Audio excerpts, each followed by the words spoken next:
do Pai, do Filho e do Espírito Santo. Amém. Infalível Criador, que dos tesouros da vossa sabedoria tirastes as hierarquias dos anjos, colocando-os com ordem admirável no céu, e distribuístes o universo com incantável harmonia. Vós que sois a verdadeira fonte da luz e o princípio supremo da sabedoria, difundi sobre as trevas da minha mente o raio do esplendor, removendo as duplas trevas nas quais nasci, o pecado e a ignorância. Vós que tornastes fecunda a língua das crianças, tornai erudita a minha língua e espalhai sobre os meus lábios a vossa bênção. Concedei-me o discernimento para entender, a capacidade de reter, a sutileza de relevar, a facilidade de aprender, a graça abundante de falar e de escrever. Ensinai-me a começar, regei-me a continuar e perseverar até o término, vós que sois verdadeiro Deus e verdadeiro homem, e que viveis e reinais pelos séculos dos séculos. Amém. Em nome do Pai, do Filho e do Espírito Santo. Bom, gente, então vamos lá começar a nossa aula. Hoje nós começamos oficialmente a terceira parte do nosso curso, né? Então, o nosso curso se divide em 3 partes. A primeira sobre a fé em Deus e na Igreja, né? A segunda é a doutrina. E a terceira parte, que nós começamos hoje, é sobre a vida cristã na prática, que eu já falei com vocês várias vezes, que é a melhor parte, porque, enfim, né? Vai tratar do nosso crescimento espiritual, do nosso relacionamento com Deus. E hoje, a nossa aula, então, inaugurando aí essa terceira parte do nosso curso, a nossa reta final, nós vamos falar hoje sobre a oração, certo? Então, o tema da aula de hoje é a oração. Então, qual que é o objetivo dessa aula? Bom, o objetivo dessa aula é entender o que é a oração, certo? E entender que sem buscar a oração, não é possível encontrar Deus. Então, eu preciso sair hoje convencido de que se eu não rezar, não vou encontrar a Deus. Mas eu preciso entender, tá, o que é rezar, de fato, certo? Então, eu preciso sair dessa aula convencido da necessidade urgente e constante que eu tenho de buscar a Deus através da oração, certo? Eu preciso também sair dessa aula ardente do desejo de crescer nesse amor a Deus, de percorrer essa vereda, né? Vou atualizar o pessoal aqui. De percorrer essa vereda, esse caminho, essa senda estreita, que a Sagrada Escritura fala pra gente, esse caminho estreito, que é o caminho da santidade. E quando a gente fala nisso, eu ser santo e tal, ninguém se torna santo de um dia pro outro. Não sei qual santo disse isso, mas diz que ninguém se torna santo de um dia pro outro, assim como ninguém se torna um grande pecador de um dia pro outro. São caminhos. Caminho do crescimento espiritual e o caminho da degradação espiritual. Então, precisamos nos colocar a caminho, precisamos percorrer este caminho. E a santidade nada mais é do que amar a Deus, certo? E por causa de Deus, amar a toda a criação.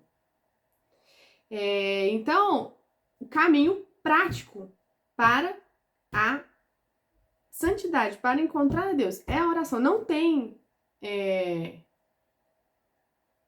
outro meio. Não é possível sem oração encontrar a Deus. Mas a gente precisa entender, então, o que é a oração de fato, certo? Então, vamos lá. Vamos fazer algumas definições, como a gente sempre faz, a respeito da oração. Então, primeiro, uma definição que São João Damasceno traz pra gente. Que tá falando da oração em sentido amplo, né? Ele diz que a oração é a elevação da alma a Deus. Certo? Então, elevarmos a nossa alma a Deus.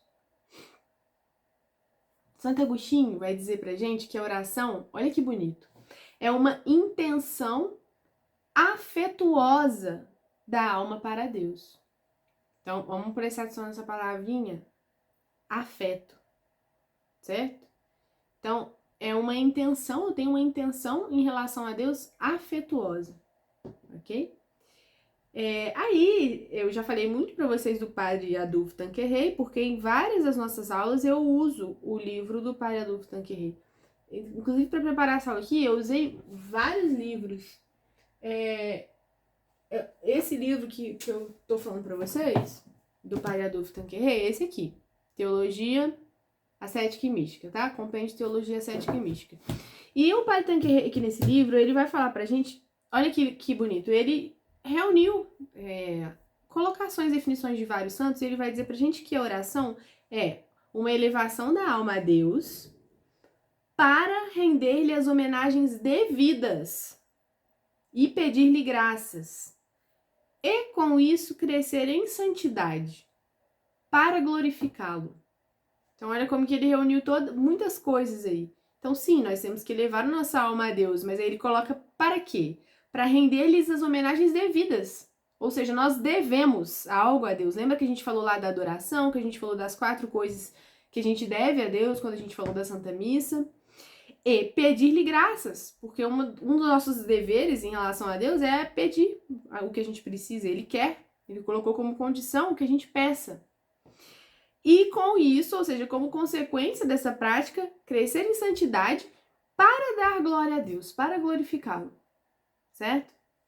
Então, a gente vê aí que essa elevação da alma a Deus é usada como uma metáfora no sentido de que, por que me elevar?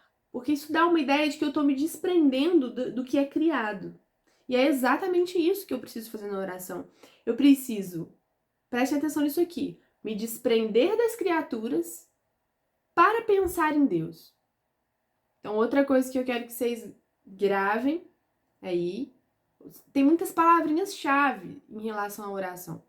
Pensar em Deus. Isso é uma expressão importantíssima quando a gente está falando de oração. Então, me desprender das criaturas para pensar em Deus.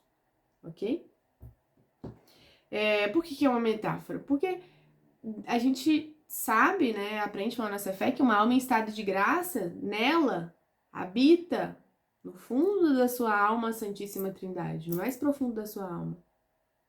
Então eu posso também imaginar que eu vou mergulhar dentro da minha alma para encontrar Deus. Mas eu vou me levar no sentido de me desprender das criaturas e em relação a Deus que está acima, em muitos sentidos, daquilo que é criado, ok? Por que isso? Por que eu preciso me desprender das criaturas para pensar em Deus? Porque nós somos muito propensos a dispersar as faculdades da nossa alma com muitas distrações. Lembram que a gente falou das faculdades da nossa alma? A memória, o entendimento, enfim. Então, se você não observa isso em você, tem alguma coisa errada. Então, você fugiu lá da cartucha, do mosteiro trapista, de algum lugar assim. Deve estar muito, muito mal instalado aqui, porque, sinceramente, nosso tempo é um tempo extremamente agitado. Então, nós somos extremamente propícios a dispersar a nossa mente, as nossas funções, certo? Com muitas, infinitas distrações. Nós temos infinitas distrações, uma quantidade absurda de informação o tempo todo. E a gente cai em diversas armadilhas que nos deixa num barulho mental constante, certo? Então, para que nós necessitamos de um verdadeiro esforço, certo? Para desapegar as faculdades da nossa alma, as potências da nossa alma, daquilo que é criado, e concentrá-las em Deus. É necessário um esforço, às vezes um esforço heróico, para conseguir fazer isso, certo? Silenciar os nossos pensamentos. Então, esse é um outro ponto importante que nós vamos trabalhar. Bom, voltando aí sobre nossos comentários a respeito do que é a oração em si. Então, já falamos bastante coisa, mas vamos continuar falando coisas que vão construindo aí um conceito, uma noção na nossa mente do que é a oração na prática. Olha só, a oração, eu posso dizer também que ela é o exercício do amor a Deus. É quando eu estou exercitando, colocando em prática o meu amor a Deus. Porque ela é o próprio relacionamento com Ele, ok? A oração é a vivência dos ternos afetos que nós nutrimos por Deus. Lembra que eu falei dessa palavrinha afeto? Então, olha só, ternura, afeto, a sutileza da mensagem contida, expressa nesses termos, nessas palavras, é extremamente importante para a gente compreender a verdadeira oração e compreender qual que é o caminho, qual que é o sentido em que a gente deve colocar o nosso coração quando a gente pensa, preciso rezar, estou rezando, certo? Então, é um exercício de amor, um relacionamento com Deus, onde eu vou alimentar os ternos afetos que eu tenho por Ele ou que eu deveria ter e vou cultivar através da oração, certo? Então, a oração ela é um meio que nos leva a amar a Deus. A gente não falou 1000 vezes aqui o que é a santidade? A santidade consiste no amor. O objetivo da minha vida é o quê? Conhecer e amar a Deus. Falamos inúmeras vezes isso aqui. Temos todas as razões porque Deus nos criou no transbordamento de amor. Então, chegamos, enfim, no ponto em que falamos de maneira prática do meio para eu realmente amar a Deus. Tenho que amar a Deus. Ok, como é que eu faço isso? Como é que eu começo? Certo? Qual que é o caminho? É a oração. Então, ela é o meio que me leva a amar a Deus, nos leva a amar a Deus e a conformar a nossa vida com a sua vontade. Ou seja, colocar a nossa vida de acordo com a vontade de Deus para nos tornarmos verdadeiros adoradores. Ok? Então, lembra que a gente falou... O que a gente falou lá? Nós falamos, quando falamos do sacrifício, quando falamos da Santa Missa, né? Nós temos 4 deveres com Deus. Não sei se vocês lembram. Quais são? Louvar a Deus, agradecer os bens recebidos, expiar, pagar pelos nossos pecados, dar satisfação pelos nossos erros e pedir as graças que nós precisamos. Então, nós temos esses 4 deveres: louvar, agradecer, satisfazer e pedir. E aí, nesse sentido, uma das possíveis classificações que a gente pode fazer em relação à oração é a seguinte: nós vamos dividir nossa oração em 2 tipos: a adoração e a petição. Certo? Então, a adoração, eu tô chamando, quando eu estou fazendo uma adoração, eu consigo, através da adoração, cumprir 3 das minhas obrigações com Deus. Porque através da adoração eu vou prestar devido louvor a Deus. Eu vou conseguir agradecer a Ele devidamente. E eu vou também pedir as coisas que eu preciso em estado de adoração. Por quê? Porque através da adoração eu dou aquilo que eu devo a Deus, certo? Porque a adoração consiste nos nossos atos de reconhecimento de que Deus é Deus, ok? Através da oração, eu pratico atos de reconhecimento de que Deus é Deus e eu sou uma criatura. Então, na adoração, eu coloco Deus no lugar dele e eu me coloco no meu lugar. Então, a gente vê que não tem como existir uma verdadeira adoração sem que eu esteja em posição de humildade. Porque, como dizia Santa Teresa d'Ávila, a humildade é andar na verdade, é caminhar na verdade. O que isso significa? Porque as pessoas, às vezes, eu já cansei de ver gente usando essa frase para justificar um monte de coisa. O que significa andar na verdade? Significa que eu estou no meu devido lugar. Nem acima, nem abaixo, tá? Complexo de inferioridade não é humildade, não. As pessoas confundem muitas coisas. A humildade é aquela consciência de quem eu realmente sou, de qual é a minha posição. Eu sou nada. Deus é tudo, certo? No diálogo com Santa Catarina de Sena, que ela tem aquele livro que Deus Pai falou muitas coisas para ela, o que Deus Pai fala com Catarina? Ele fala: eu sou aquele que é. Tu és aquela que não é. E isso é verdade. Deus encerra em si todas as perfeições. Ele é o supremo ser. E o que nós somos? Quem sou eu na fila do pão, né? Aí, em toda a história do mundo, se eu pensar no meu tempo, entre tantas bilhões de pessoas, entre tantas eras, dentro desse universo, quem sou eu? Qual que é o meu poder? Nenhum, não tenho nada. Eu ganhei a minha existência, certo?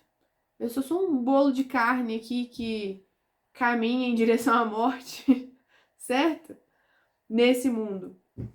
Mas, ao mesmo tempo, nós temos em nós uma dignidade de filhos de Deus, porque Deus é aquele que é capaz de, apesar de eu ser nada, olhar para mim como se eu fosse o único ser para ser amado no mundo.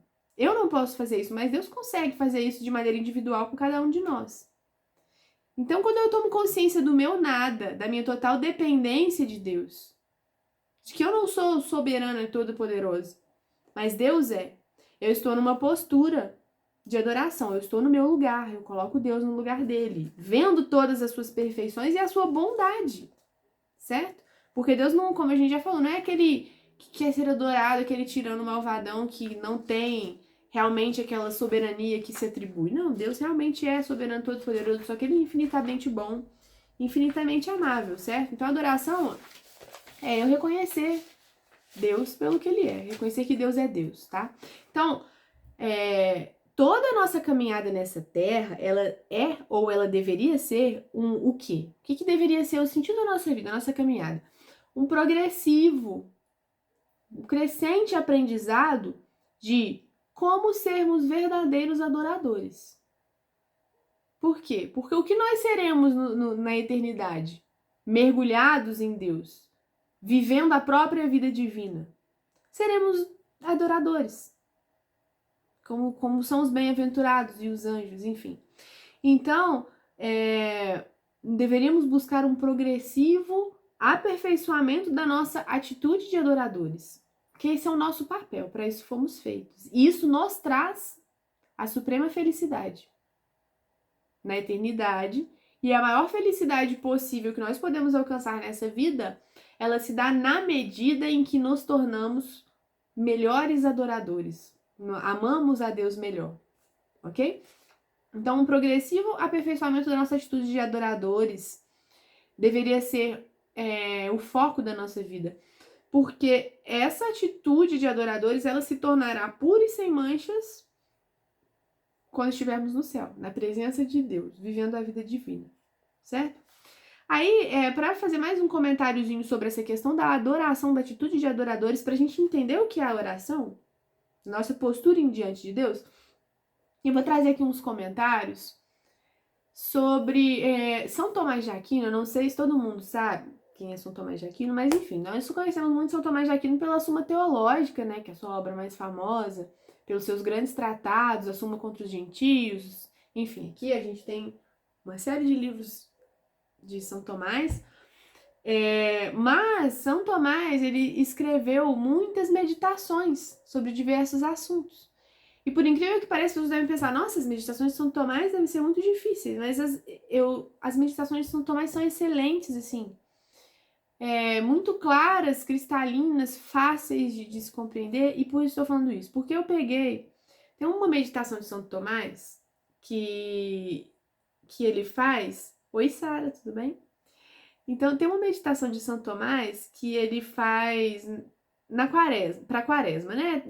Tem os livrinhos de meditações de São Tomás para todas as épocas do ano. Então, fica aí mais uma recomendação para quem quiser comprar livrinhos de oração para aprender a rezar meditação. As meditações de São Tomás são muito boas. Eu tenho aqui as meditações, esse livro aqui contém as meditações de São Tomás para a quaresma, para cada dia da quaresma e os dias que as semanas que antecedem a quaresma. Então, lá na sábado depois da 60ª, tem uma meditação de São Tomás que ele fala sobre como devemos servir a Deus. E aí eu quis trazer para vocês alguns pontos dessa meditação, porque fala justamente sobre essa questão da adoração, né? Então, vamos lá. O que São Tomás traz pra gente? Bom, nós temos uma dupla natureza, né? Nós temos uma natureza intelectual e uma natureza sensitiva. Porque nós somos o quê? Temos uma natureza material e uma natureza espiritual.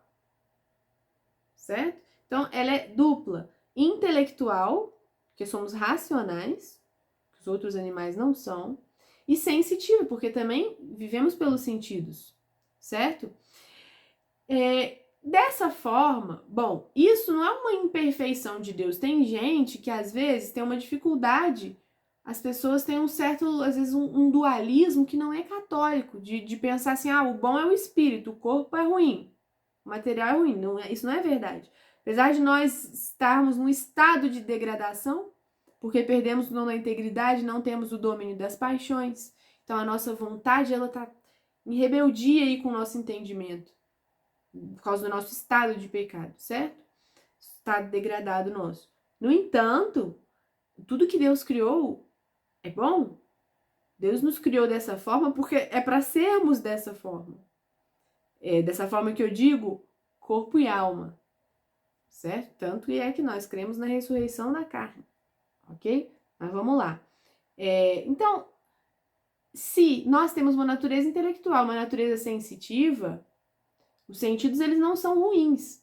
O que é ruim é quando eles dominam a nossa razão. Quando deveria ser o contrário, eles têm que estar submetidos à nossa razão. Mas se nós temos uma natureza intelectual e uma natureza sensitiva, nós devemos servir a Deus com 2 tipos de atos.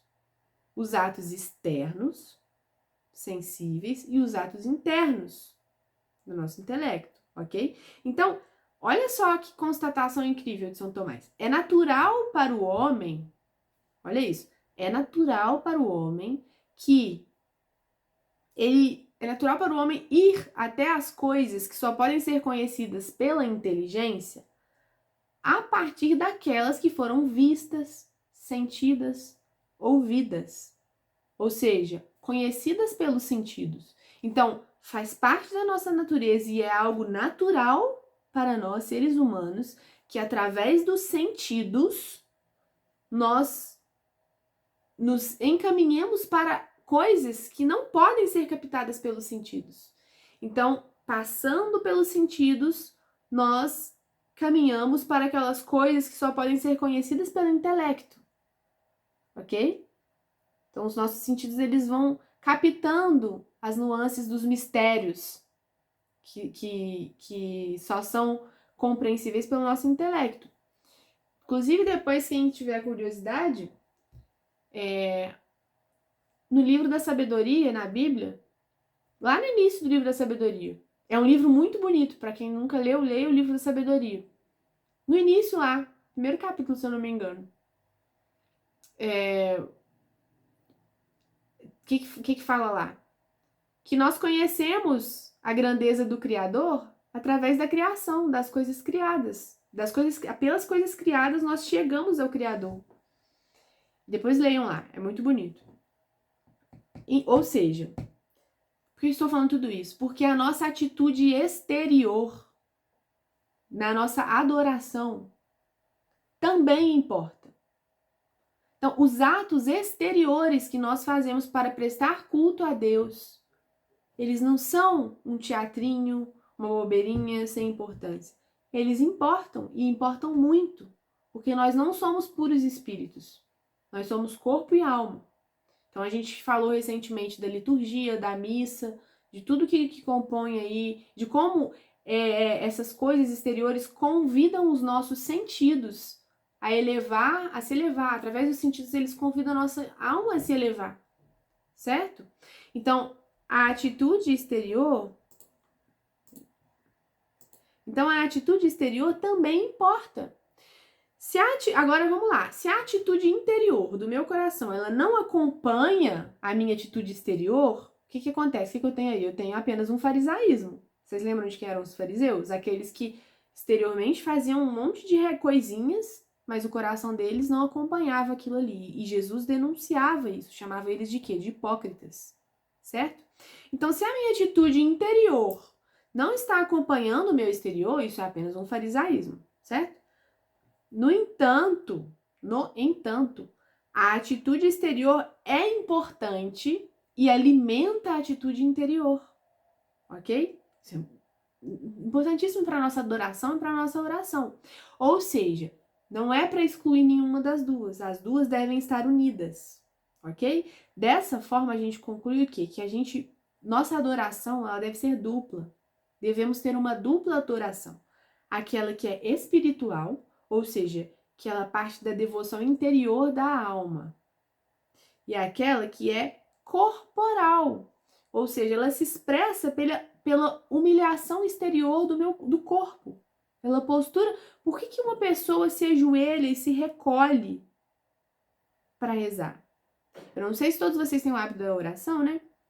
Mas na missa, tudo bem, a gente faz isso, a gente ajoelha, a gente se recolhe, tem todos os gestos e tudo.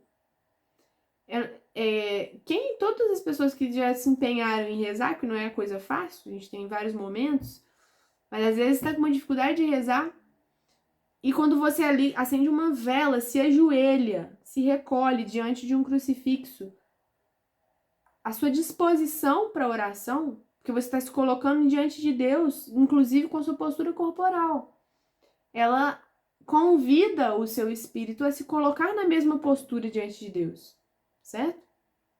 Então, reforçando, volto a dizer, não é nenhum teatro.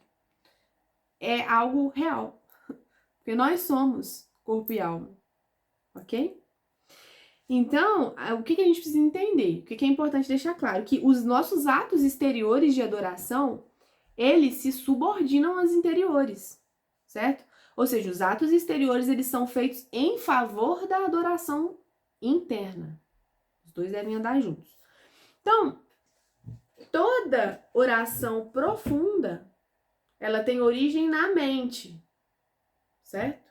E apenas no segundo momento ela é expressada em palavras. Toda boa oração, ela é uma forma de adoração, porque ela contém em si mesma, ou explicitamente ou implicitamente, um ato de submissão ao Senhor. Entenderam onde eu tô querendo chegar? Tô querendo colocar para vocês que a verdadeira oração, uma oração eficaz, uma oração pura, ela de alguma forma ela é uma adoração. Certo? Porque adoração não é eu me colocar no meu lugar, reconhecer que Deus é Deus, ou seja, eu me submeter a Deus. É o contrário. Eu sempre falo isso porque esse daí, na verdade, é o grande conflito de toda a história da humanidade que começou lá antes da gente existir. O quê? O non serviam de Lúcifer e o quiso Deus de São Miguel, certo? O não servirei e o quem é como Deus.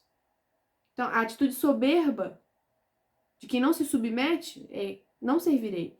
Agora, a atitude do verdadeiro adorador é quem é como Deus, para eu não me submeter a ele. Então, toda verdadeira adoração, eu estou me submetendo, eu estou fazendo um ato de submissão a Deus, ok? Então tá, tendo dito isso, tendo feito essas pontuações sobre o que é oração, sobre o que é adoração, vamos agora falar de uma maneira mais direta, mais objetiva, da oração. E agora eu vou fazer uma classificação aqui, que talvez a maior parte de vocês já conheçam, entre oração vocal e oração mental, ok? Porque a gente já sabe que a oração é eu me dirigir a Deus, certo? Eu me relacionar com Deus. Falar com Deus, me comunicar com Ele de alguma forma, falar algo para Ele, me colocar diante dele em uma determinada atitude, alimentar determinados sentimentos em relação a Deus, ok? Então, o que é oração vocal? O que eu chamo de oração vocal? Quando eu falo oração vocal, eu estou pensando em quê? Em voz. É a primeira coisa que vem na nossa cabeça. Então, a gente, por definição, eu poderia dizer, uma definição possível, que a oração vocal é aquela que se exprime por palavras e gestos, certo? Palavras e gestos, para render homenagem a Deus, não somente com a alma, mas também com o corpo, e sobretudo com a linguagem que Ele nos deu para expressar os nossos pensamentos.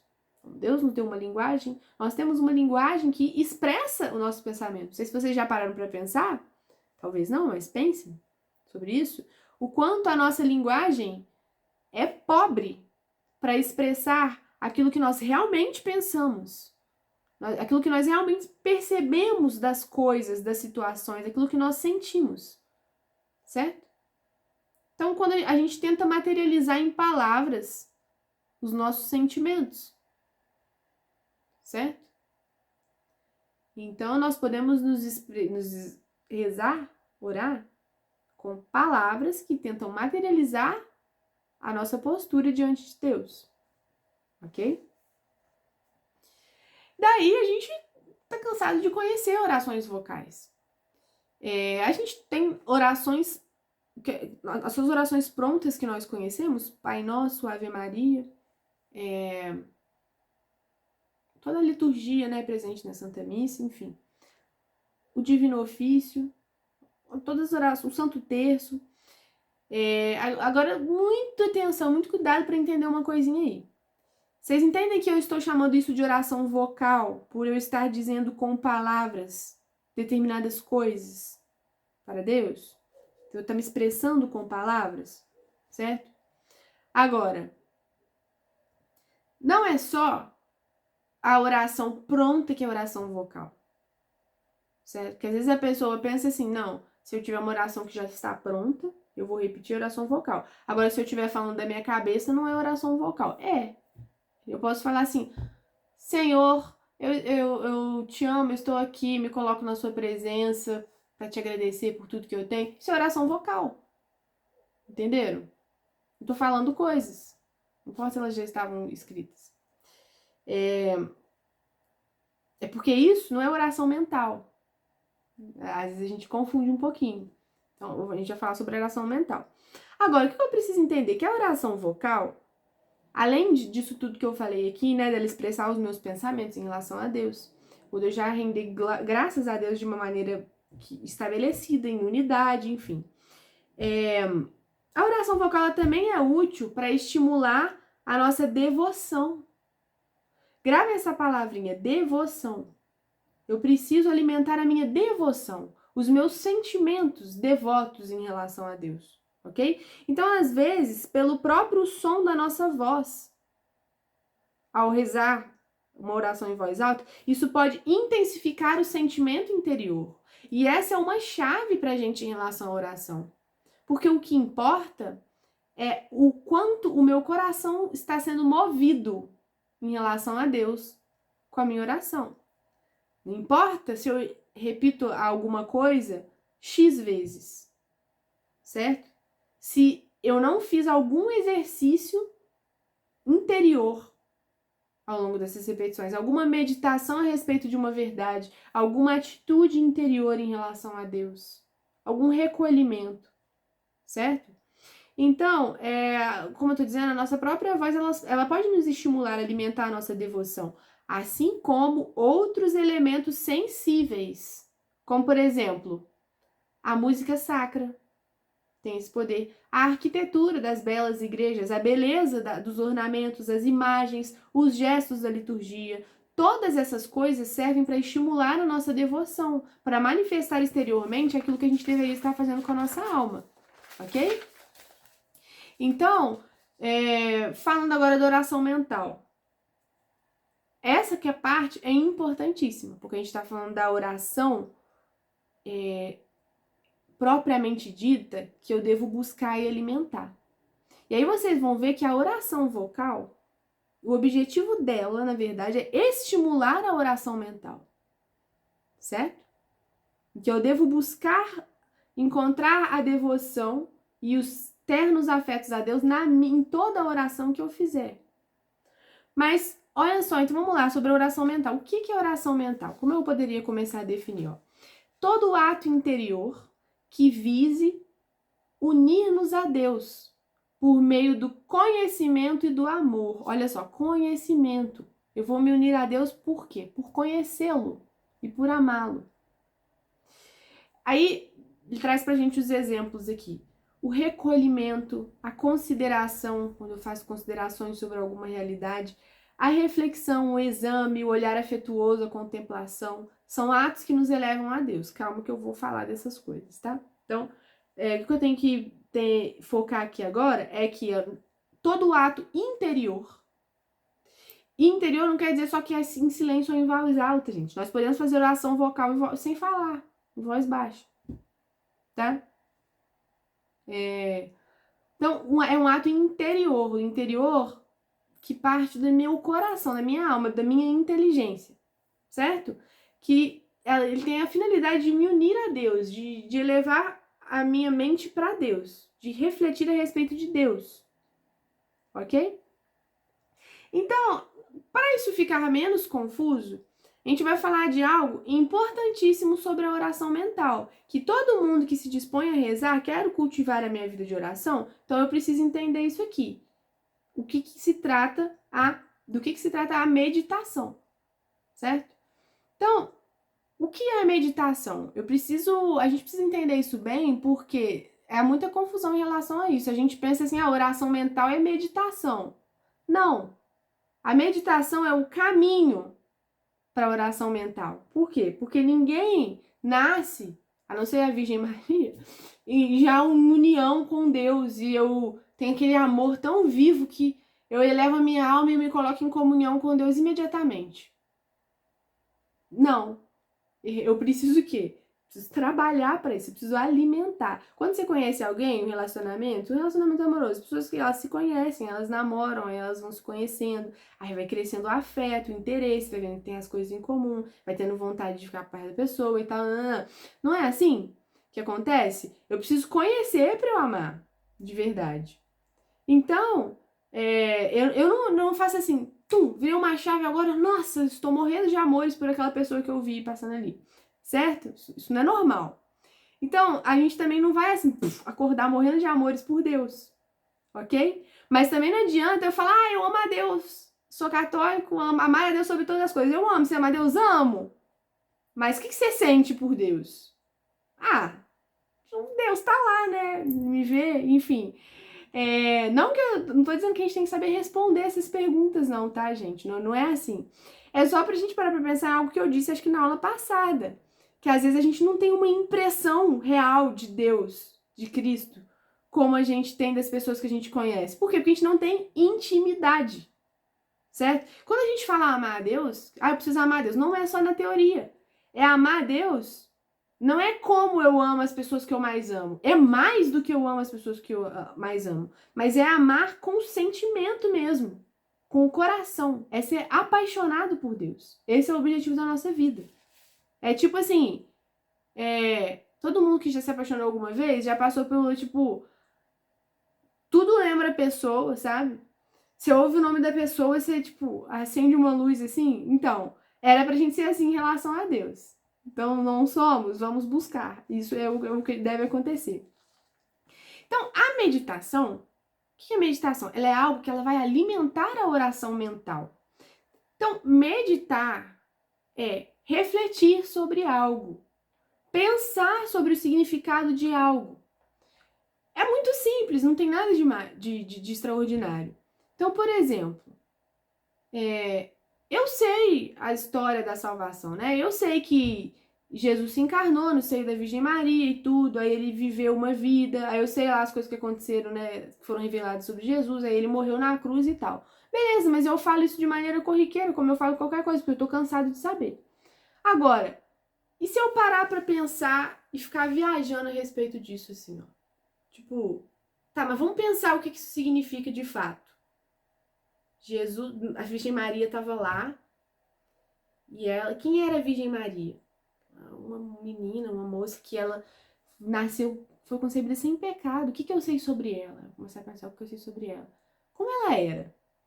Eu imaginava a Virgem Maria no quarto dela, o que ela estava fazendo? Provavelmente ela estava rezando, em atitude de adoração. Aí eu vou ter curiosidade de começar a querer saber mais coisas sobre ela. E eu vou ler, por exemplo, o livro da Ana Catarina Emmerich, que conta lá das visões que ela tinha, como era a Virgem Maria, como foi Jesus. Por quê? É o que eu vou dizer mais pra frente. Essas coisas vão alimentar, eu preciso de alimentar a minha mente com informações que vão me fazer me interessar por aquela história e pensar sobre ela. Não só saber contar, mas pensar sobre a beleza que existe ali, o que aquilo significa. Então eu vou pensar na Virgem Maria, essa moça tão amável, pura, que estava ali e humilde, que pensava em ser uma servidora daquela que seria a mãe do Redentor. E aí, de repente, aparece um anjo. O que eu faria se aparecesse um anjo pra mim? Eu provavelmente ia sair correndo achando que é o demônio. O que eu fiz pro anjo aparecer pra mim? Enfim, qual que foi a atitude dela? Aí eu começo a contemplar ali as virtudes da Virgem Maria, certo? O que o anjo falou pra ela? E qual que é o significado profundo que existe naquelas palavras? Sabe? Alguém vir lá do céu falar pra você que você é cheia de graça. E te fazer uma proposta que é aquilo que o seu povo sempre esperou acontecer. E de repente tá falando aquilo pra você. E o seu sim abre o sim dela, né? Abriu as portas para se realizar toda a história da redenção. E por isso hoje eu tô aqui. Por isso eu tenho sacramentos, sabe? Porque Deus quis fazer isso junto com a sua criatura. Então, olha só como que a gente começa a pensar. O que a gente está fazendo aqui agora? A gente está meditando sobre um mistério muito bonito da nossa fé, que é o mistério da anunciação do anjo. Vocês entendem que se eu parar e ficar lá parado assim, e tirar os outros pensamentos da minha cabeça, eu vou começar a pensar realmente naquilo como uma situação real. Eu posso imaginar o lugar e me perguntar como será que era, que aconteceu. E depois, eu posso imaginar também coisas que não estão falando, porque imagina a situação da Virgem Maria, e agora ela estava grávida, ela estava prometida em casamento para São José, e ela não podia falar nada. E como é que era naquela época, que as pessoas pensariam? E porque a gente pensa assim, é muito fácil, né? Porque o anjo apareceu. Vocês já pararam para pensar que um anjo apareceu e disse umas coisas? E pronto, depois tudo voltou ao normal? Seres humanos normais. E aí passam anos. Eu não sei se alguém já teve alguma experiência assim mais íntima com Deus, em que aconteceu uma coisa até extraordinária e que te deu uma certeza. Uma graça muito grande. Mas aquilo passa. E aí, às vezes, passa muito tempo e você fica assim, será que eu sou doido? Será que isso realmente aconteceu? Então, imagina como que a vida da Virgem Maria, de São José, a gente conhece esses momentos pontuais de coisas extraordinárias. Mas e todos aqueles longos anos de coisas normais? O que ela não poderia pensar, sabe? Por isso que a gente exalta a fé da Virgem Maria como a maior fé que existe. Então, olha só como a gente já está devaneando. Por quê? Porque a gente está meditando a respeito de um mistério. Eu só quis falar isso daqui para dar um exemplo prático para vocês de como que a meditação, ela é eu simplesmente refletir e pensar com a minha razão, colocando toda a minha atenção em alguma coisa das verdades sobrenaturais. Mas qual que é o objetivo da meditação? Ela é o fim? É a finalidade? Ela tem um fim em si? Não tem. Ela é um meio. Um meio para quê? Para elevar o meu coração a Deus, as realidades eternas, para despertar afeto ali em mim. Então, quando a gente começa a falar isso sobre a Virgem Maria, não começa a crescer no nosso coração um interesse, um carinho, um afeto por tudo que Deus fez por nós, certo? Porque a gente começa a refletir sobre isso. E quando a gente se vê tomado, às vezes, de uma emoção particular, de um sentimento específico, quando a gente se vê louvando a Deus por aquela situação, a gente deve cultivar esse sentimento que surgiu ali e não querer passar para frente da meditação. Entenderam? Entenderam então como que a finalidade de toda oração, vocal, mental, é alimentar o meu afeto, certo? É que eu sinta um verdadeiro amor por Deus. Agora, muito cuidado com o sentimentalismo, tá? Porque a gente confunde as coisas. E aí a gente acaba caindo de um dos dois lados do cavalo, que é um problema muito grande. Porque, por um lado, às vezes as pessoas acham que rezar é sentir coisas boas em mim. Então, eu estou me sentindo bem, eu estou sentindo um negócio, estou sentindo calafrios, estou sentindo uma emoção e tudo. Foco em mim. Não é isso. O foco é Deus. Se eu tive um ato de amor a Deus, Eu amei mais a Deus. Eu contemplei aquele mistério, aquilo que Deus fez por mim. Eu alimentei o meu amor ali. Eu estou rezando. E eu devo fazer aquilo ali. Agora, nem sempre isso vai acontecer. Certo? Existem momentos de secura espiritual. Então eu tenho dificuldade de me concentrar no tema da meditação. Certo? Eu tenho dificuldade, eu fico pensando um monte de maluquice. Entenderam? Por isso eu preciso da minha fidelidade. Todos os dias eu preciso dedicar um tempo a essa meditação. Por quê? Porque é assim que eu vou aprender a rezar. Eu vou aprender a rezar rezando. E vai ser difícil. Às vezes eu vou conseguir, às vezes vai ter muito tempo de secura, de desatenção. Mas eu preciso estar ali, esperando Deus. Certo? Eu preciso preparar essa minha meditação. Enfim. Recomendações para começar. Para quem não tem o hábito da oração. Bom, não vamos, a princípio, é muito difícil eu chegar e eu conseguir ir lá rezar na minha cabeça, certo? Então eu preciso preparar a minha meditação. Livros espirituais. No começo, eu não vou simplesmente, vou meditar aqui um mistério da vida de Cristo, vou meditar a apresentação de Jesus no templo. Aí eu vou ficar lá tendo lindas e elevadas considerações a respeito disso. Eu preciso de coisas que alimentem a minha oração. Eu preciso ir aprendendo, me familiarizando. Então, eu me utilizo muito bem para isso dos livros espirituais. Então, eu vou dar umas dicas fáceis do que a gente pode fazer. Um livro excelente, que eu gosto muito, para a gente aprender a meditar, começar assim 10 minutos por dia, tá? De manhã. É esse livrinho aqui, ó. Chama O Breviário da Confiança, do Monsenhor Ascânio Brandão. Esse livrinho aqui é maravilhoso. Como é que ele funciona? Ele tem uma meditação para cada dia do ano mesmo. Ele vai começar lá, 1º de janeiro, 2 de janeiro. Então, cada dia que eu quiser, eu vou entrar. Mas não é esses livrinhos bobo que vende na Vozes com um pensamento lá para cada dia do ano, não. Tá? É um livro excelente, muito profundo mesmo de meditação. Então, hoje, por exemplo, é o quê? Dia 26 de setembro, né? Sim, dia 26 de setembro.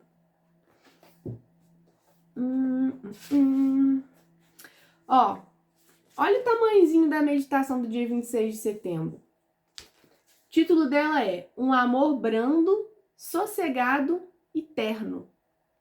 Depois eu vou até mandar pra vocês, porque parece que é muito bonito. Tá falando sobre, nossa, que providencial, porque eu já vi que ela tá falando aqui sobre duas coisas muito importantes que tá aqui na nossa aula, que é a confiança e o abandono. Enfim, um amor brando, sossegado e terno.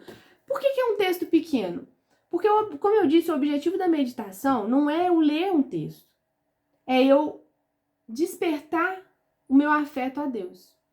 Então, o que eu devo fazer? Eu começo a ler aquele texto, eu me coloco em oração, começo a ler aquele texto.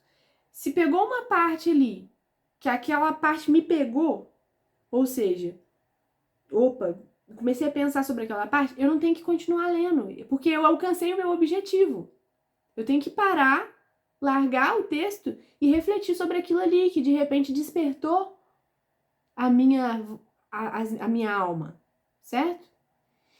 Existem livros muito bons também que tem pequenos aforismos, que tem pequenas citações. Por exemplo, um livro que eu gosto muito, existe um trio de livrinhos de São José Maria Escrivá, que é O Caminho, Sulco e Forja. Esses 3 livrinhos são excelentes. Ele divide assim por temas, né? Vários temas. E aí tem um capítulo sobre um tema, e ele tem várias citações, várias falas do São José Maria Escrivá sobre aquele tema. Às vezes uma citação daquela é o tema da sua meditação. Você vai pensar sobre aquilo ali. Ok? Outra recomendação. As meditações de Santo Afonso. Santo Afonso Maria de Ligório, ele tem uma série de meditações. Assim como São Tomás, que eu falei também, tem uma série de meditações. Certo? E, gente, eu tô vendo que vocês estão mandando algumas mensagens, eu vou ler, tá? Rapidinho, eu já vou ler. Só pra eu não perder aqui o fio. Então, outra recomendação são as meditações de Santo Afonso. Agora eu vou fazer, eu não tenho nada disso e tal. Então, para ninguém ter desculpa de não começar amanhã, um amigo meu criou um site muito bom, que chama Meditácio. O objetivo do site é ajudar as pessoas a meditarem. Nesse site, que tá muito bonito, por sinal, eu vou mandar para vocês o link, tem o Breviário da Confiança, ou seja, você consegue entrar lá e pegar o texto do dia.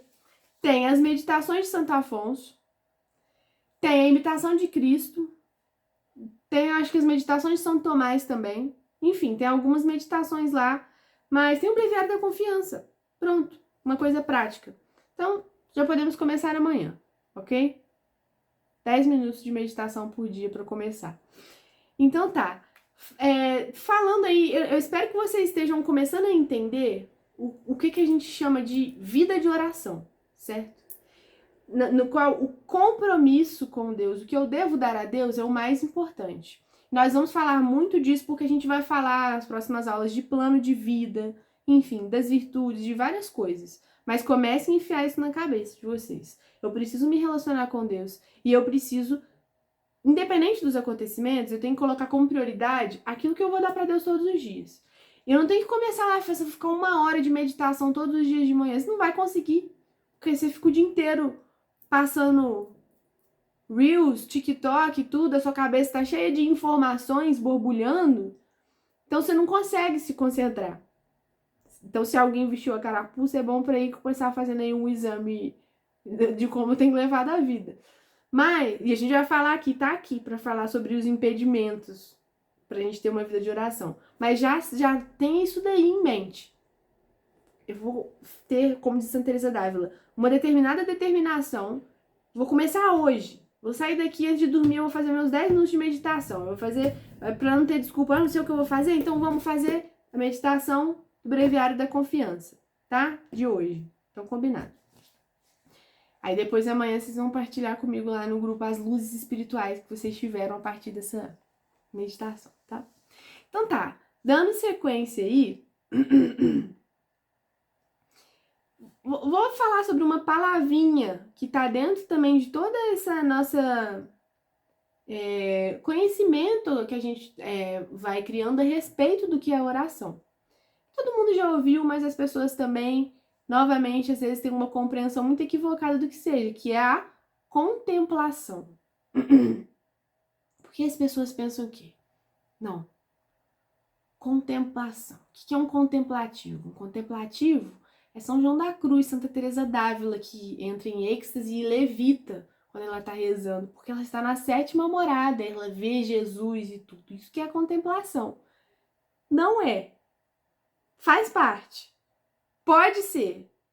Mas não é esse. Essa não é a essência da contemplação. Certo? E é muito importante que a gente entenda o que é contemplação, porque todas as pessoas que não têm a alma adormecida, ok?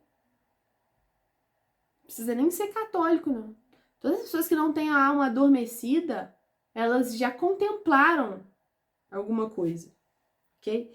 Então, vamos entender isso daí, porque compreender isso vai fazer a gente mudar a nossa atitude, a gente educar a nossa atitude de alma em relação às coisas, em relação a Deus, para que nós tenhamos atitudes contemplativas, certo? Que a gente tenha um espírito de oração que vai impregnar o nosso dia, a nossa vida, e não um momento.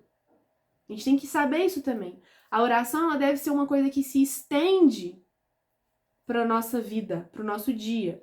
Ela não é um dos momentos do nosso dia. Ela deve alimentar a nossa existência e mudar a nossa existência, certo? Então, olha que interessante, que bonita é essa definição que eu mais gosto, assim, de contemplação. E eu tirei ela desse livro, que inclusive é um livro que eu tô lendo desde o início do ano praticamente, um livro maravilhoso. Esse livrão aqui, ó, Quero Ver a Deus, do Frei Maria Eugênio do Menino Jesus, que foi um carmelita que viveu no século passado, 1900 e pouco, escreveu muitos livros e acho que ele está em processo de beatificação. Esse livro é incrível, ele destrincha assim toda a espiritualidade carmelita e tudo sobre a oração, enfim. E aqui ele traz pra gente uma definição sobre a contemplação que é a seguinte: a contemplação é uma visão global, penetrante e amorosa que prende o espírito às realidades que considera. Olha que bonito. Depois vocês anotem isso porque vocês precisam degustar cada palavra dessa definição. Porque a gente já fez isso aqui várias vezes, né? Pegamos determinadas definições e fomos destrinchando aí. Então, eu preciso degustar cada palavrinha dessa definição para que eu entenda o que isso significa. Então, olha só. Vamos lá. A contemplação é uma visão global. O que é uma visão global? O que eu penso quando eu falo visão global? Eu posso olhar para as coisas separadamente, mas vocês concordam que eu posso olhar para um ambiente com uma visão global? Eu estou dando uma olhada assim, que abrange tudo aquilo ali. Ok?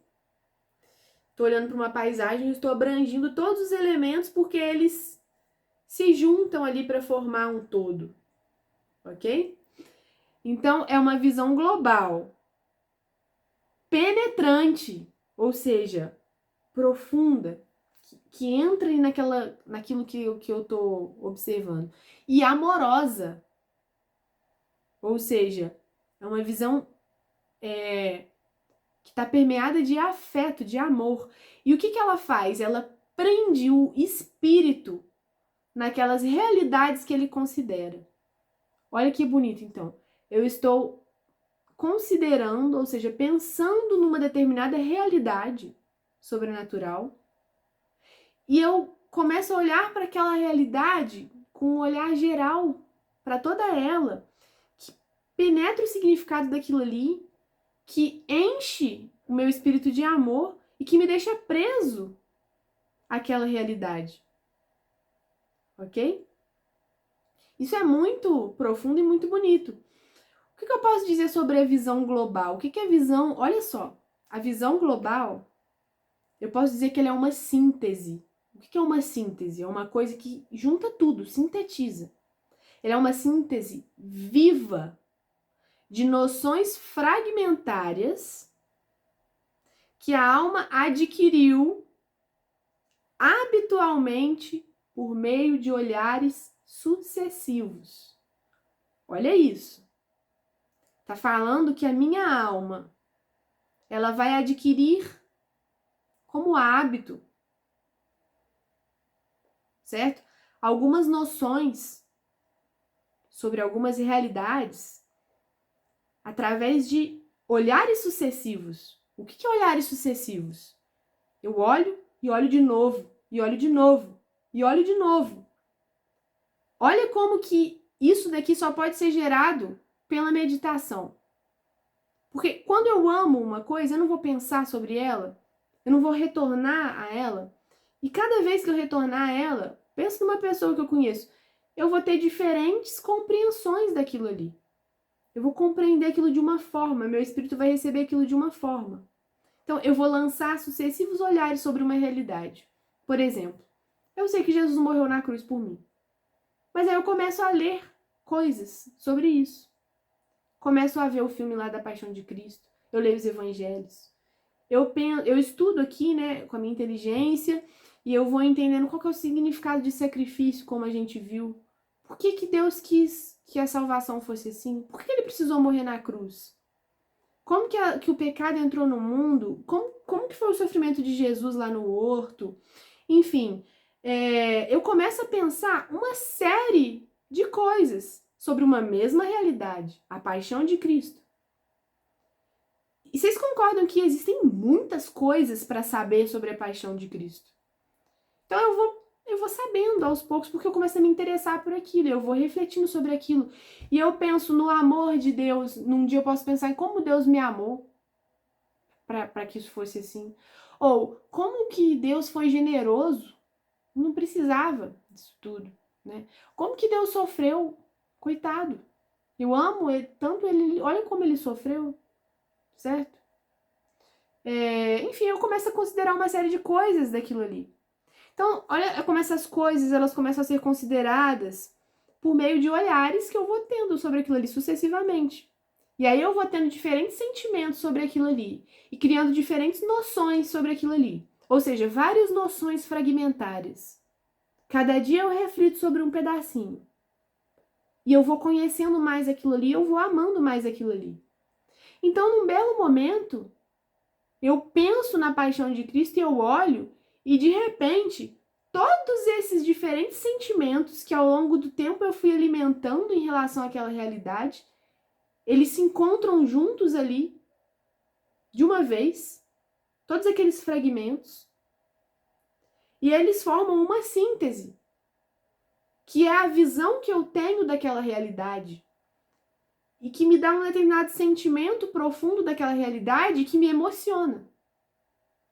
Olha só que coisa profunda, né? Essa visão global. Então, agora que a gente esmiuçou isso daqui, eu vou falar de novo o que é essa visão global. Olha só.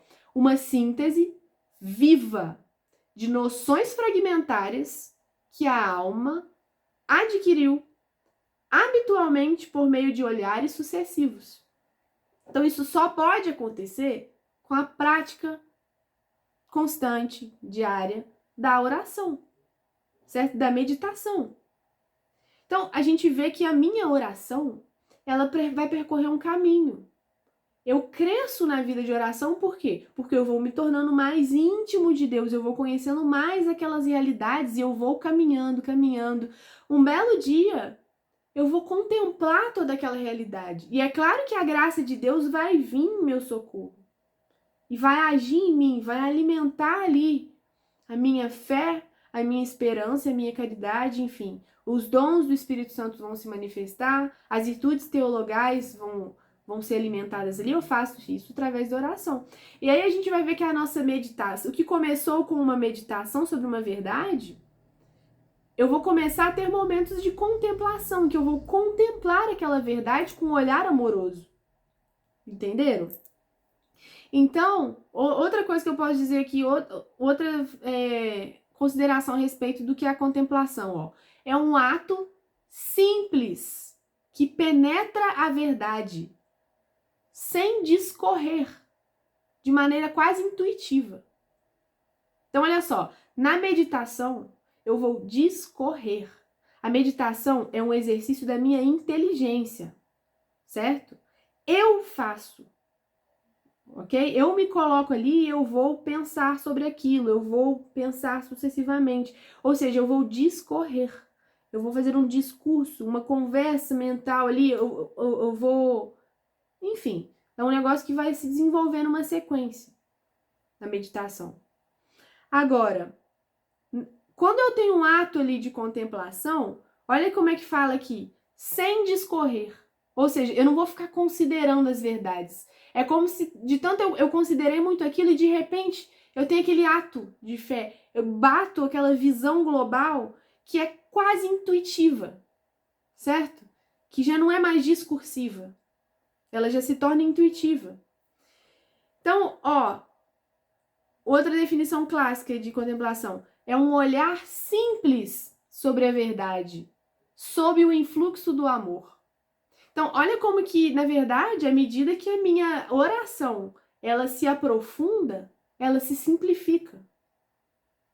A meditação, que é o primeiro passo, ela é complexa, né?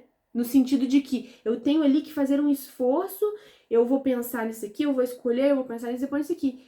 À medida que eu vou alimentando meu amor, em que eu vou, pela graça de Deus, que entra aí a ação de Deus, eu vou começar a ter atos ali de contemplação, enfim. É um olhar simples sobre a verdade, impulsionado pelo amor, que eu alimentei, que eu cultivei ali na minha meditação. Então, qual que a gente tem que concluir daqui? Muito importante, ó. O amor, portanto, ele é o princípio e o fim da contemplação. É sempre o amor. É o amor que alimenta e é no amor que eu quero chegar. Ok? Então, só já para falar o seguinte, essa aula da oração vai ser dividida em 2 aulas, ok? Porque todas as milhões de coisas que eu tenho aqui para falar com vocês, eu não cheguei nem na metade. Então, eu só vou terminar essa parte, porque assim, eu preparei algo que eu acho que ficou bem legal, que eu chamei de caminho da oração. É como se fosse uma descrição do caminho que a gente deve percorrer. Só que isso vai ficar para a próxima aula, esse caminho da oração. Então agora a gente só vai terminar aqui de fazer essas considerações que a gente está fazendo sobre a oração mental. Vou terminar de fazer essas considerações sobre a contemplação e falar brevemente sobre a oração de recolhimento para a gente finalizar a aula, porque já estamos atrasados, para variar, tá? Então eu quero só aprofundar um pouquinho mais com vocês na noção de contemplação, porque isso é importante, muito importante. Isso daqui pode ter uma importância prática para a vida de oração para frente. Eu posso voltar nisso daqui para eu entender isso daqui, para eu conseguir tentar cultivar isso na minha vida prática, tá? Então, vocês entenderam que quando eu falo de contemplação, esse olhar global, ela não necessariamente tem que ser a respeito de uma realidade sobrenatural, ok? Inclusive, aqui o Frei Maria Eugênio, ele classifica aqui 3 tipos de contemplação. Ele vai falar da contemplação estética, da contemplação filosófica e da contemplação teológica. Mas a essência ali, do que ela é a mesma, o objeto que vai mudar. Claro que isso faz toda a diferença. Mas almas nobres, elas tendem a buscar a contemplação. Tanto que você vê os filósofos antigos, eram altamente contemplativos. Os grandes artistas, apreciadores da natureza, são altamente contemplativos. Então, eu vou falar aqui da contemplação estética, porque compreender a contemplação estética é mais fácil, todo mundo já deve ter experimentado, e abre o caminho para eu compreender a contemplação das realidades sobrenaturais, tá? Então, eu vou trazer para vocês a descrição de uma contemplação do oceano, que inclusive tem aqui no livro do Frei Maria Eugênio, Quero Ver a Deus. Eu vou ler para vocês aqui o que ele fala, como que ele descreve essa contemplação, pra vocês conseguirem refletir. Olha só, prestem bem atenção porque é muito interessante. Então, a descrição que eu vou fazer agora é a descrição de uma contemplação estética, algo puramente natural, ok? Ó, eis-nos sobre uma falésia, diante da imensidade do oceano. Então, vocês vão imaginando aí o oceano, tá? O olhar capta os detalhes, aqui e ali, alguns barcos de pescadores, no horizonte, um navio. O céu que as ondas refletem.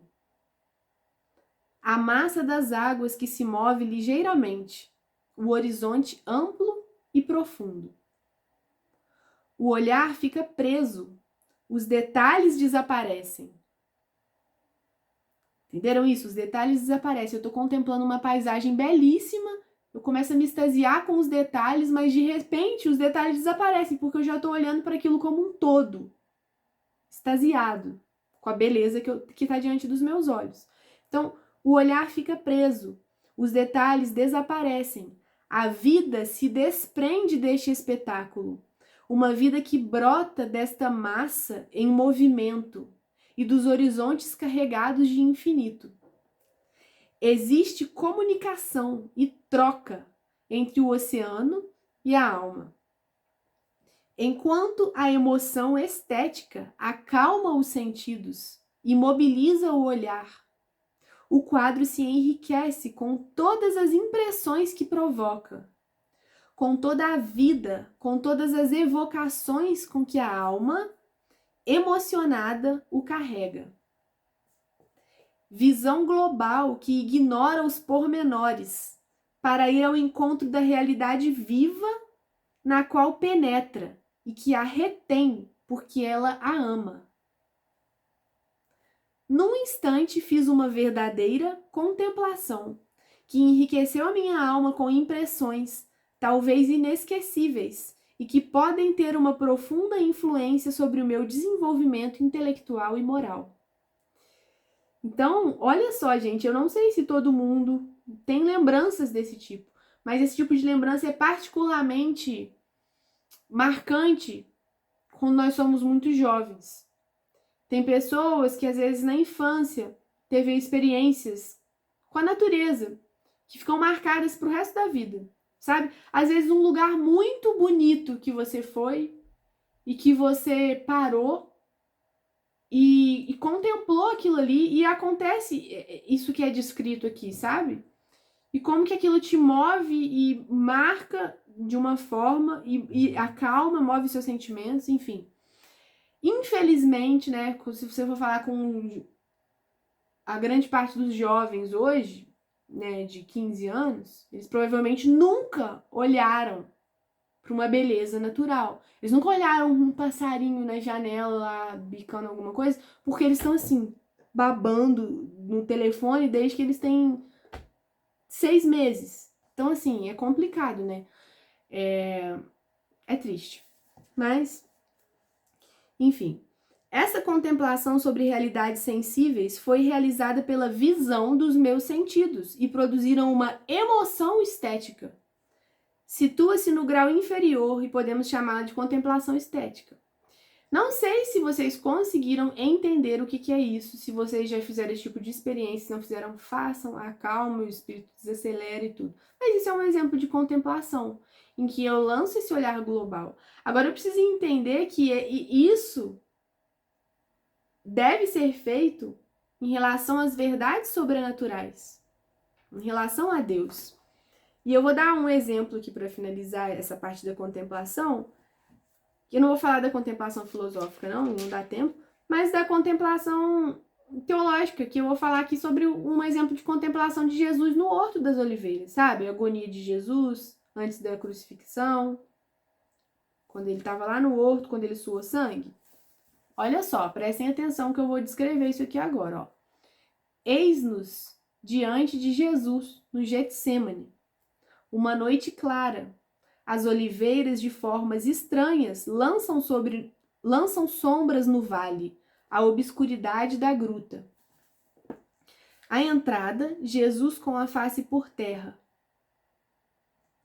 Aproximamo-nos. Ou seja, olha só o que a gente está descrevendo, o lugar, Jesus lá, e nós estamos chegando, você se imagine chegando lá, certo?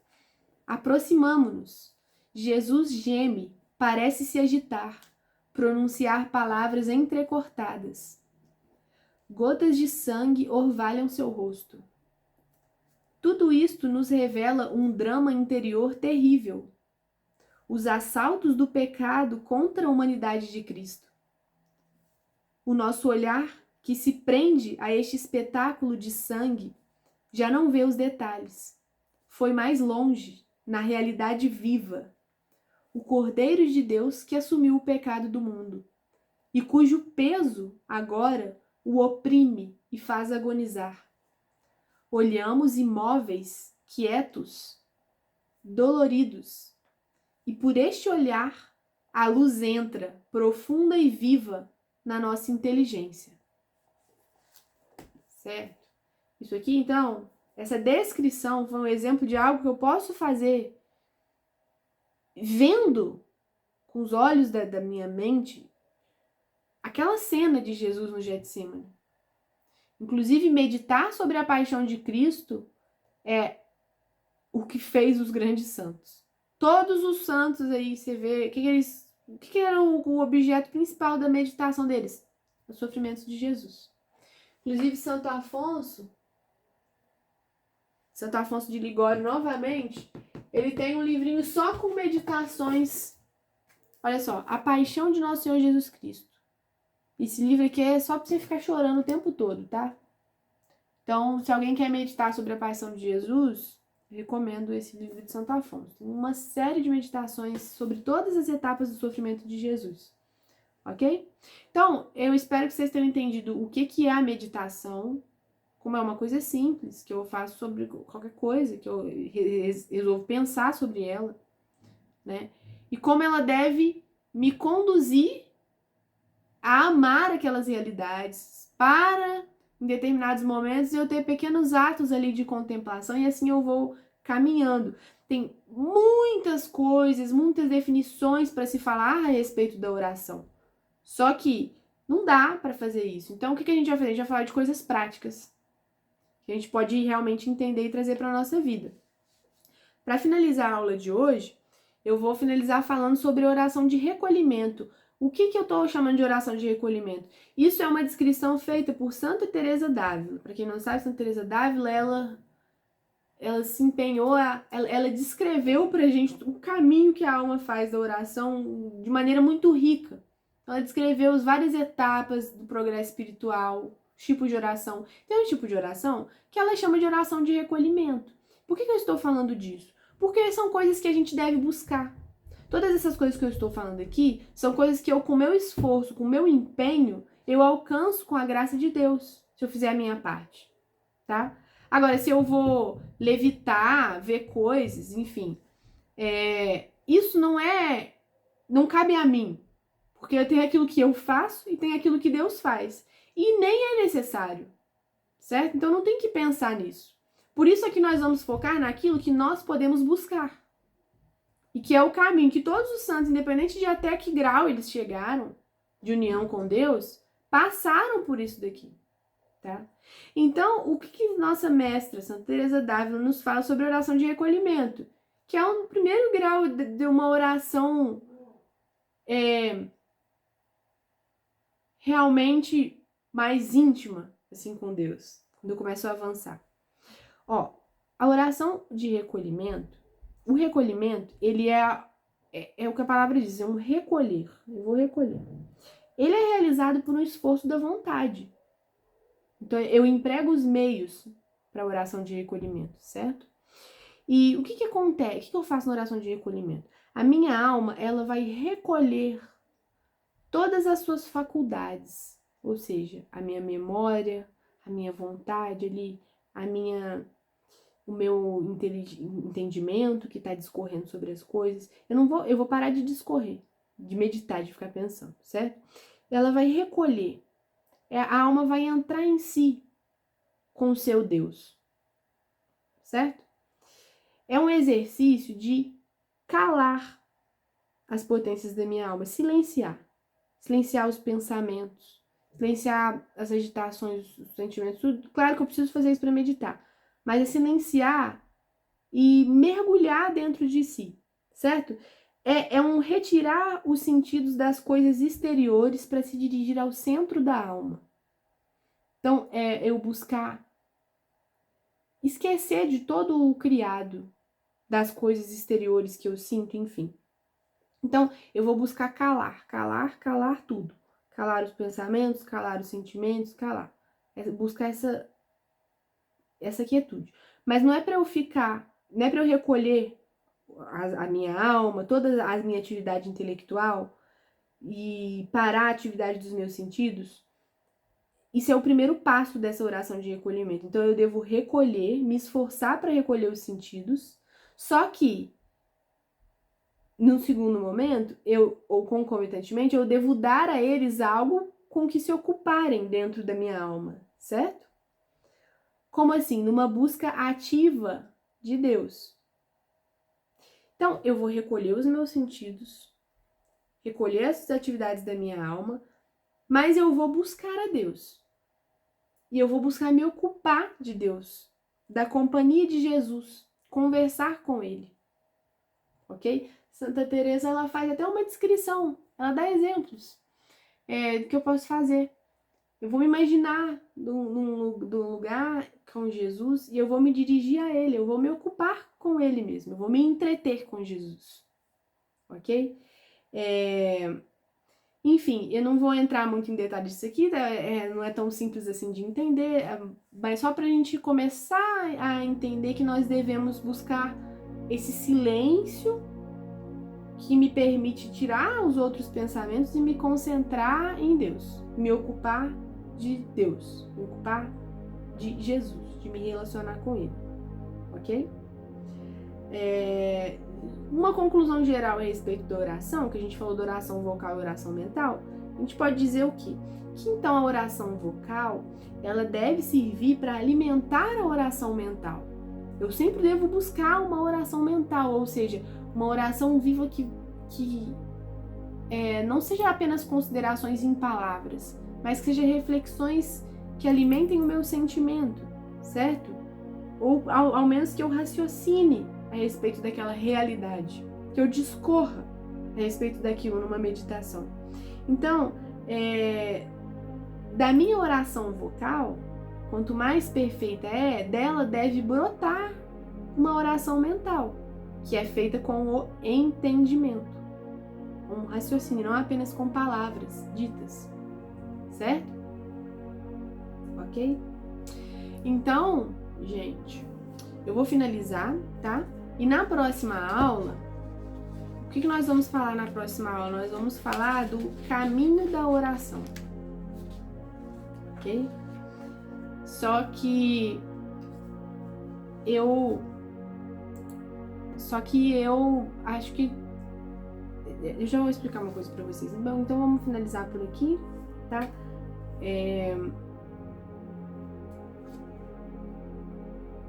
Vamos continuar depois falando do caminho da oração. E vamos fazer então, para finalizar, uma oração. Quero achar ela aqui.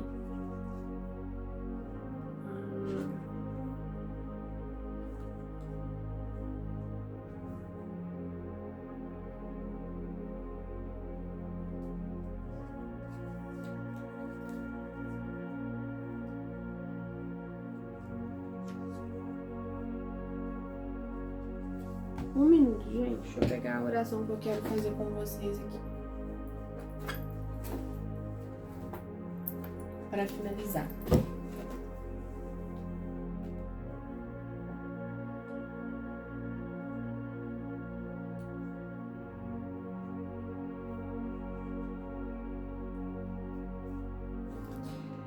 Essa oração são as súplicas ao coração de Jesus, tá? Muito importante para a gente conseguir alimentar o nosso amor a Deus, enfim, seguir nesse caminho de oração aí. Em nome do Pai, do Filho e do Espírito Santo. Dai-me vosso coração, ó Jesus, meu divino amigo. Sei que não posso fazer pedido que mais vos agrade e mais convenha à minha vileza extrema, sendo vosso coração só amor e misericórdia. Dai-me vosso coração, Jesus, para que tome o lugar do meu, que meu pobre coração se perca em vosso divino coração, como a gotinha de água se perde no oceano. Dai-me vosso coração, Jesus, para que com ele eu ame a vossa Mãe Santíssima, vossos anjos e santos. Dai-me o vosso coração, Jesus, para que com ele eu ame meus irmãos, amigos e até inimigos.